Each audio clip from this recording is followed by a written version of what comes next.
Right then, this is a quick road test video, and this is for a Honda Civic 1.8 EX GT automatic. This particular car is registered GU62OAZ, and mileage at the start of the road test is 58,176 miles. The reason we do these videos is basically so anyone that's actually looking at this car in an advert actually gets to see that car in operation.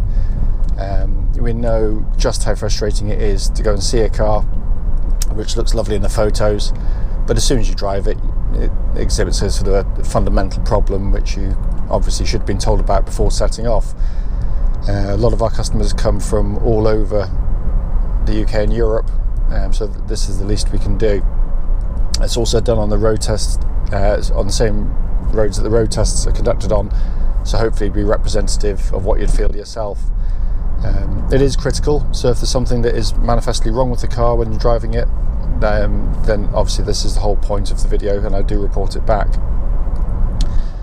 Coming to the car itself, engine is an absolute peach in these engines. They are incredibly tough, durable engines with just normal, regular maintenance. They can take huge mileages in their stride. Helped obviously the timing chain, which I still think is a must on an engine really, if done right, and that's not always the way. But just a lovely engine to use day in, day out. Very smooth, very refined, very, very economical as well, by the way. They're very easy on the fuel. But it's just a very, very pleasant car. It really is, and the engine's, you know, a big part of that. Engine starts absolutely instantly, settles to an absolutely smooth and even idle, and there are no warning lights on the dashboard at all relating to the engine or any other part of the car. Engine then feeds through into the Honda automatic gearbox, which is expect from Honda, very smooth in operation, very slick in its gear changes. Ratios are really nicely spaced out to get the best from the engine's power, but also the economy as well.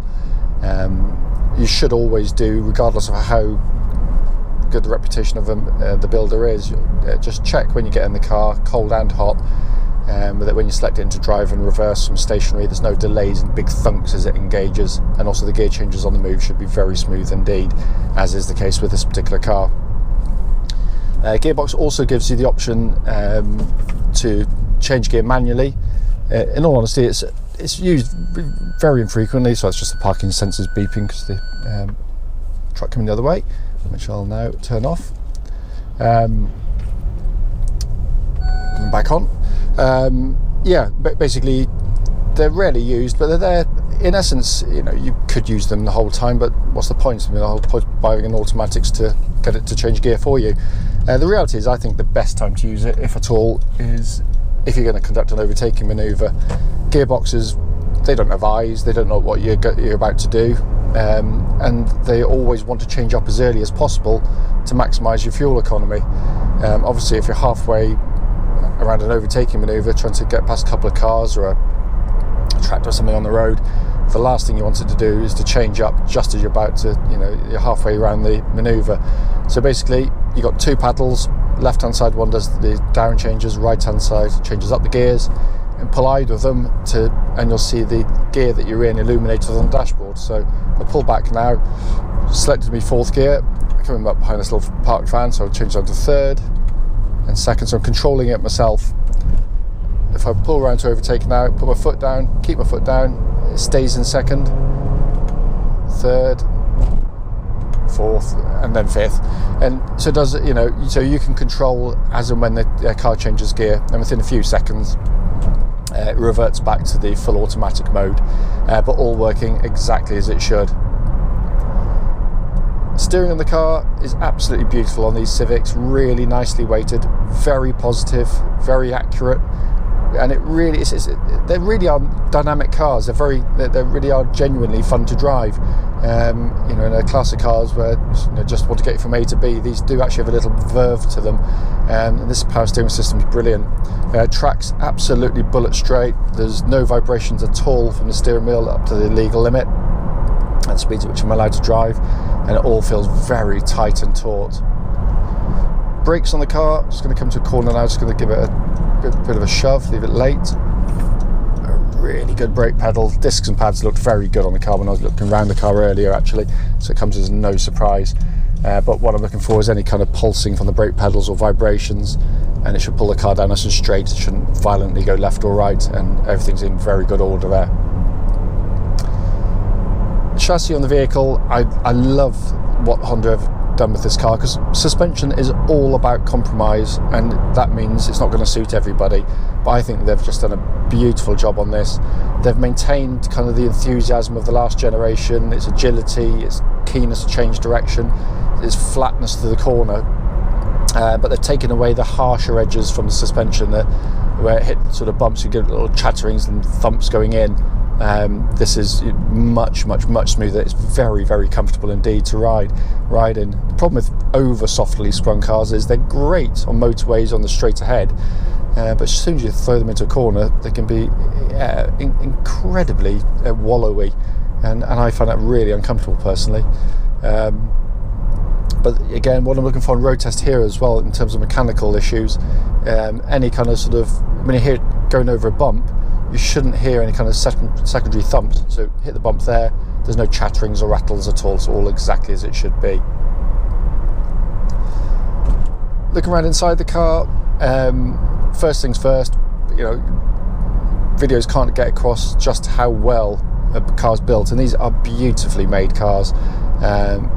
Made out of some really lovely materials. The upper plastics here now are soft touch, whereas they were hard plastic on the last generation.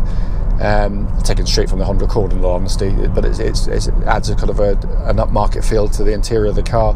But the rest of it is just beautifully manufactured. Every switch is a wonderful quality of actuation, sort of actuation that you know that button's going to work the same in 20 years' time. It's what Honda do brilliantly well, and it sometimes sort of it's hidden from people, sort of just how well these things are put together. But it's everything's working exactly as it should. By the way, air conditioning's absolutely ice cold on the car. Sat nav, as you can see, they're working perfectly as well. But in all honesty, the interior of the car is all about this fantastic dashboard. I mean, it really is sensational.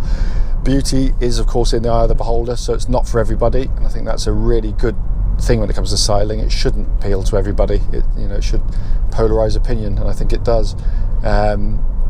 But I just think it works wonderfully well, because it's utterly functional as well as being very, very stylish indeed.